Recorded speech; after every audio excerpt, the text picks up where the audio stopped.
Premier and Minister of Finance, Dr. the Honorable D. Orlando Smith, OBE. Minister for Communications and Works, Honorable Mark Vanterpool. Minister for Health and Social Development, Honorable Ronnie W. Skelton. Chairman of the Social Security Board, Mr. Paul Webster QC. Director of the Board, Ms. Antoinette Skelton and your team. Financial Secretary, Mr. Neil Smith. Permanent Secretary in the Ministry of Communications and Works, Mr. Anthony McMaster. Other public officers, members of the media, good afternoon. We are here this afternoon for a common cause, to witness the signing of the loan agreement between the Government of the Virgin Islands and the BVI Social Security Board to the tune of $16 million. The amount will be used to undertake major infrastructure works throughout the territory, namely drainage improvement and rehabilitation of major roads. Let me advise you at this time of the format of this afternoon's proceedings. We will first have the signing of the loan agreement, and this will be followed by remarks from the Minister for Communications and Works and the Chairman of the BVI Social Security Board. Thereafter, we will open the floor for 15 minutes to allow questions, any burning questions you, the members of the media, may have about this afternoon's signing. We will now welcome the sign-in segment of this afternoon's proceedings.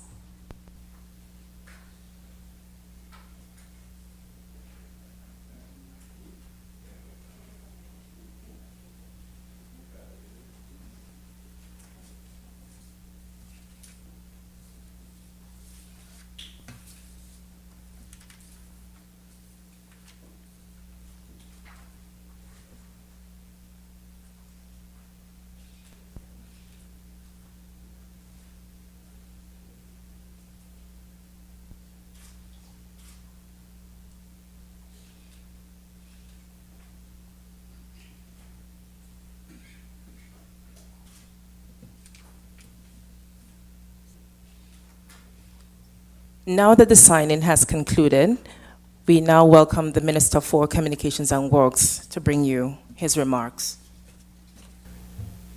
Premier Dr. D. Orlando Smith,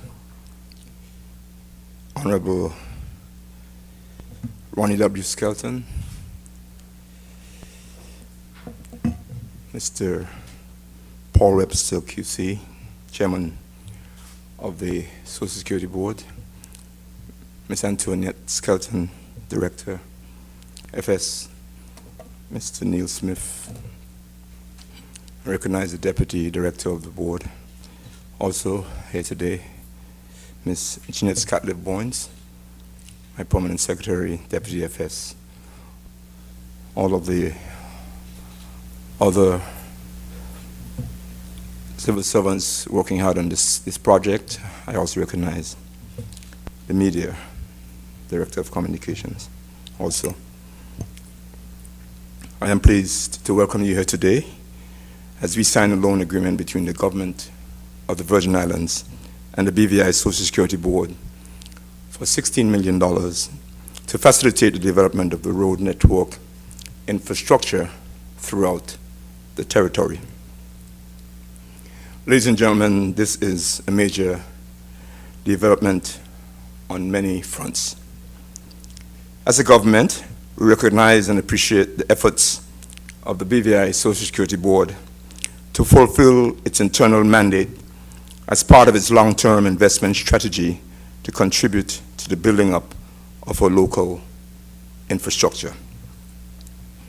This government has long recognized the need to constantly maintain and upgrade our road network throughout the territory, which suffer from wear and tear and erosion over the many years. We remain fully committed to ensuring the safety of the motoring and pedestrian public and improving the quality of the roads by resurfacing, improving the drainage systems, and installing curbs and guardrails where necessary. The Ministry of Communications and Works, through the Public Works Department, has already started work on the 4 major projects on Tortola, even as the road resurfacing takes place as necessary on all of the islands. The resurfacing of over half a mile of road has been completed from the Beef Island Bridge to Parham Town. This phase of works also included the installation of proper drainage and sidewalks. On the eastern end of the island, major road improvements will continue following the installation of the gravity feed sewage lines from Parham Town Junction to Long Swamp. This would include a full road resurfacing, including sidewalks and drainage improvements. The final phase of the eastern road improvements will follow the fourth main sewage line installation from Long Swamp to Paraquita Bay later this year. We're also upgrading the water mains from 6-inch to 8-inch lines. In the meantime, another phase of road improvements from Rudy's Bar in Mayors to the Soldier Hill Junction is about 70% complete. This project includes drainage improvement, culvert crossings, retaining walls, and the complete asphalt resurfacing of this road. Work on the section of road from the Bellevue Junction to Spring Gut has already started, while work in the areas of Mayors to Charlwell, Charlwell to Windy Hill, Carrot Bay to West End, and from Slaney to Seacows Bay by the Ebenezer Thomas Primary School is presently ongoing. Today we have a team from the Public Works Department over in Anegada laying asphalt throughout the settlement. We are also preparing to undertake works on Virgin Gorda and will be on Jos van Dyke later this year with some road works. The road rehabilitation works are being undertaken in line with the expansion of our cruise facility so that the residents and visitors are able to easily and more safely traverse the island. Ladies and gentlemen, this is how serious our government is about the infrastructural development of a territory of the Virgin Islands. I don't know if you have noticed, but I drove through our town yesterday and was very pleased to see many new street signs that have been installed throughout the capital city. The intention is to properly identify the names of these streets and later on facilitate the national addressing system, which was started many years ago to number our buildings and assist with our mailing system. Ladies and gentlemen, as Minister of Communications and Works, directed by the Premier to carry out my portfolio, I am ecstatic at the number of important infrastructural projects underway and being completed. I have also heard this sentiment being expressed by many persons throughout the islands as well. But I want you to know that the big day is coming, ladies and gentlemen. And no, I am not talking about Election Day. I am talking about the 29th of April, 2015, the opening day of the marine side of the Cruise Pier project, as well as some of the landside development. I want to make sure that everyone under the sound of my voice knows that you are invited to this grand celebration on the 29th of April, when Norwegian Cruise Line Breakaway ship will make its inaugural visit to the territory, carrying an estimated 4,000 passengers and 1,600 crew members. Ladies and gentlemen, while some have done everything in their power to stop the Cruise Pier project, everything in their power to stop our road improvement projects, to stop our sewage project, to justify an albatross around our neck water contract where we have to pay for water we don't use, and while some did nothing to execute the Phase 5 development program of the BVI Electricity Corporation, this government did everything possible to develop a cruise pier facility, to maintain and improve our roads, to fix our sewage problem, and to ensure that we provide potable water to at least 95% of persons living in the territory of the Virgin Islands. I can attest that these are the things that this government is doing and has done. Ladies and gentlemen, the people of the Virgin Islands deserve these major improvements to our territory. The economy of the Virgin Islands depends on it, and let it be said that this minister and this government are proud that we have performed well in the interest of all of the people of the Virgin Islands, from Anegada to Yosmanite. Thank you very much, and may God bless these beautiful Virgin Islands. Thank you. Thank you so much, Minister for Communications and Works. And we now welcome the Chairman of the BVI Social Security Board, Mr. Paul Webster, QC.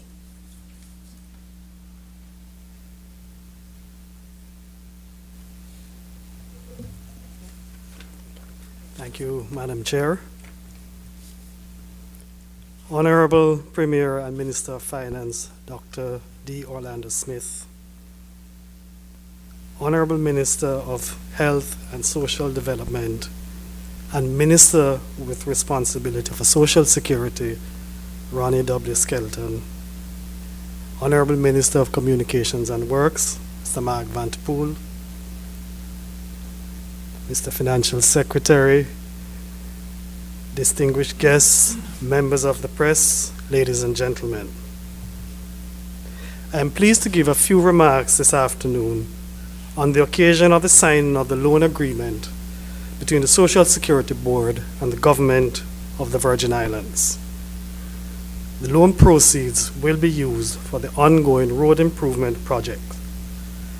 I would like to use this occasion, since I cannot speak on road construction, to give a brief overview of how the Social Security Board deals with applications for public sector development loans. The board is responsible for the administration of the Social Security Fund. The administration of the fund includes the investment of any monies in the fund that are surplus to the board's current needs. The investment of any surplus is necessary to secure the provision of benefits for the board's contributors and their families well into the future. The board cannot simply take in contributions and pay out benefits. It is well known that as a Social Security scheme matures and contributors get older, the volume of money paid out in benefits for retirement, sickness, and otherwise increases. The increased payment can be met in two ways. One, by increasing the level of contributions, and secondly, by investing the fund in order to generate additional income. Over the years, the Social Security Board has endeavored to keep increases in contributions to a minimum and to maximize the value of the fund by investing it wisely. In carrying out this investment policy, the board, on the advice of our actuaries and external investment advisors, has established and is guided by an investment policy statement for managing the fund. The purpose of the investment policy statement is to define a general framework within which all of the assets of the fund can be invested, following modern portfolio investment theories and efficient portfolio management. The investment policy statement sets out a target asset allocation for the fund, whereby the overall portfolio is segmented into different types and classes. This is done to diversify the investment of the fund in order to minimize the risk of investing in any one class of assets. The target asset allocation that is relevant to this afternoon's proceedings is socio-economic investments. These include, the socio-economic investments are allocated at 20 to 30% space in the fund's investment portfolio. Socioeconomic loans, as the name suggests, are investment in public sector projects that are intended to benefit the community. When reviewing investment opportunities designated as socioeconomic investment, the board places first priority on the economic benefit of each investment to the fund, and second priority on the social and economic benefits to the society as a whole. When an application is presented to the board, the investment manager carries out full due diligence and analysis to ensure that the loan meets the board's criteria for lending. His report is then considered by the investment committee, which makes a final decision on the application. Since 1991, the board has invested $81,430,449 in public sector socioeconomic loans at an average rate of return of 5.76% per annum, far more than you can get on a certificate of deposit in any bank. Many of these loans have been repaid in full, and the current amount on the outstanding loans is $33,333,000. This amount represents 6.8% of the board's overall portfolio, which is far less than the 20 to 30% allocated by the investment policy statement to socioeconomic investments. During the board's history of investing in public sector economic loans, there has never been a default on a loan that has been issued. I'm going to repeat that. During the board's history of investing in public sector economic loans, there has never been a default on a loan that it has issued. This is of vital importance to the board, since in assessing investment opportunities, we are required to minimize risk and invest the fund prudently. The board is pleased to once again assist the government and people of the Virgin Islands by investing in this project to improve the roads of the territory. The approval of this loan and others before reflect the board's recognition of its financial and social responsibilities in administering the fund, and we are confident that this is another prudent investment by the board. Thank you very much.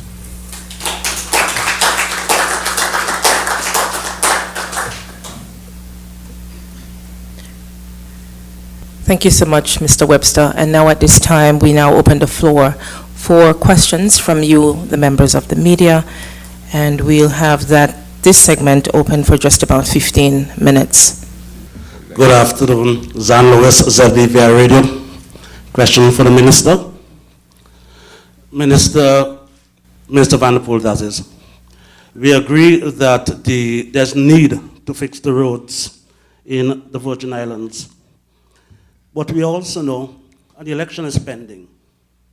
And I believe you will agree with me when I say that the election is pending. And also, we would have seen in the past, when the election is very close, there are a lot of signing of agreements and loan agreements and to fix roads and other developments.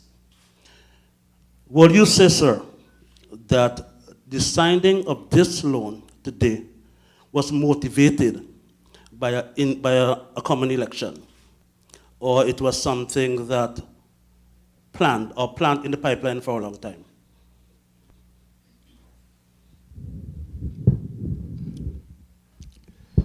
Thank you, Zan.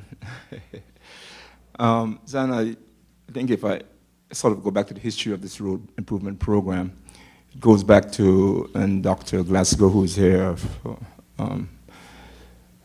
will know that as far back as, I think it was early 2012, we set up a team to begin preparing a road improvement program throughout the territory. Public Works Department was involved along with a special projects team that we developed to begin to prepare that program, because we felt from way back then, as promised in the manifesto of the National Democratic Party, that the roads needed some major improvements, not just laying asphalt here and there randomly. But we felt that it needed a full comprehensive program to improve the roads. So we prepared those plans. Public Works got involved in designing and so on. And we applied to the Minister of Finance to seek funding for the road program. The main object was to widen and improve the Ridge Road that was traversed very heavily by the motoring public, particularly the big buses from the cruise ship tours, as well as improve the main road from Beef Island to West End on the Coast Road side. So we had this was since 2012 that we've been designing and developing this. Obviously, it takes a little time to get the funding. We were happy that this year we were able to achieve that. We started the road program through local funding earlier, where we were provided in the budget with $4 million, $4.5 million for the program. So it may appear to be, and it is an election year. We have down until the end of the year to get our program off the ground, but we believe that it was planned before, it was necessary, and whether it's an election year or not, we're happy that we're executing it. And my team is very ecstatic about it. The Director of Public Works is here, who has his team working day and night. I want to thank him for that. And we look forward to carrying it out. It doesn't matter whether it's election or not, but it was a planned program. We're glad it's being executed. Thank you. So, sir, is nothing wrong for someone to think along those lines in relation to elections now and signing the loan? And you don't blame anyone for thinking along those lines, though? I don't blame anyone for anything. I'm just saying that this program was planned since 2012. We got the funding now for it, and we're happy to execute it. Thank you. JTV. Sean Rose, JTV. Thank you. Honorable Minister responsible for communications and works, what is the status of the repair upgrade to the Lee Road on Virgin Gorda? And does this project also cover the installation of guardrails and other repairs across Virgin Gorda and Anegada, apart from what's going on now? The Lee Road, as you may know, involves some major drain improvement to that road, and then we're going to resurface the entire road. Cabinet has approved, and documents are being prepared to award the contract to a local contractor. I don't remember the amount now, is in the range of 1.5 or something like that, for that project, out of the CDB funding. So the cabinet has approved. We are getting ready to, I believe it's at the Attorney General's office, to have the documents ready for signing. So it's another election year signing, but this is the ongoing process we've been going through to deal with the CDB loan project. So you'll hear about that in a very short time, hopefully in the next couple of weeks. Dr. Glasgow, I believe, is getting to that point. So we're going to be signing that, and hopefully we can get off the ground with that project. It's very well needed, especially when it comes up to the rainy season. So we hope we can get it moving and get that project done as we go along. I think you spoke about guardrails and so on too. And as you know, the member for the 9th has been asking about that, especially on the new road that was built. And that has started. A number of projects on the guardrails have begun. Public Works is directing that. And so it's in the execution stage right now. Okay, BVI Beacon. Hey, good afternoon. Ken Silva with the Beacon. Question for the Minister Vanderpool. It's been nearly 5 years since a young woman was struck and killed by a car in front of the community college. Promises were made to make that area of the road safer for pedestrians. To date, nothing's been done. Is that area going to be addressed by these road projects or another initiative, or is that on the government's agenda? Thanks. Yes, we have a full design to improve that area for safety. There have been some delays because of a number of things that will happen there very shortly, including the sewage pipelines that are going to be used and dug up. The road will be dug up for that in a very short period of time. In the meantime, we are considering some temporary speed bumps in the area.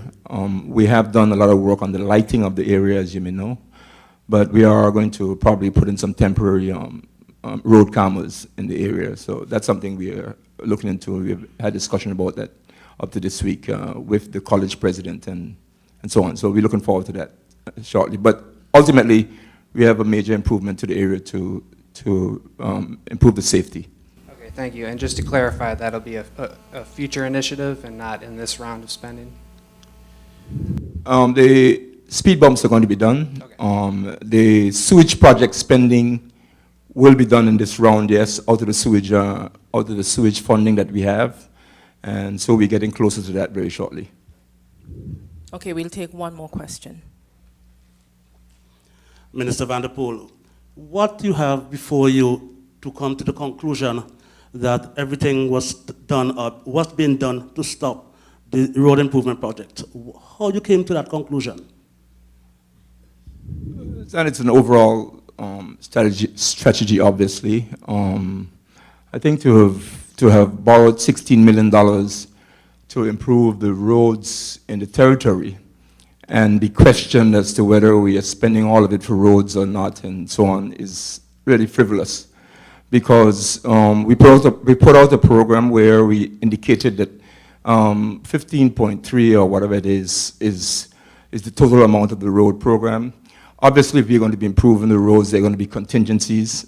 There are going to be issues as you go along, and there's a 5% contingency in there to make sure that we can cover what we are doing. So $16 million is being spent. I think it's frivolous to be trying to pick a little dollar here, a little dollar there when there's a major road program in progress.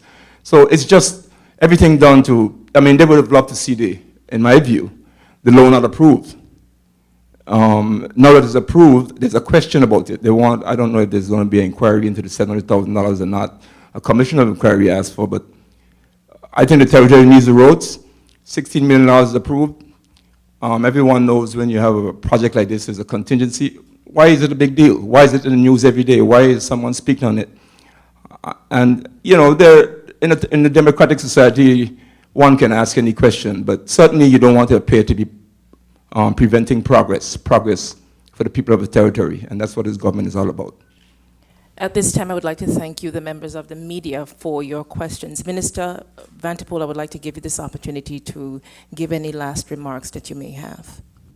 Thank you. I just want to say that we are very pleased with our team that is working on the many projects, the permanent secretary who is hard at it in terms of all of the major projects that we're doing, while we have a number of other projects that you may not see or hear about every day that the team is involved in, the public works team that they're working day and night, challenges here and there, but they're trying to make sure it happens. And I want to thank the Premier and Minister of Finance for supporting what he has given us to do and ensure that it happens. I want to let you know that the cruise pier is being opened on April 29th. Please come out. We're going to have big tents, lots of activities. It's going to be a celebration. Look forward to seeing you there. Thank you. And with that said, all I have to say is thank all of you for being here this afternoon to witness the signing of this loan agreement between the government of the Virgin Islands and the BVI Social Security Board. Thank you.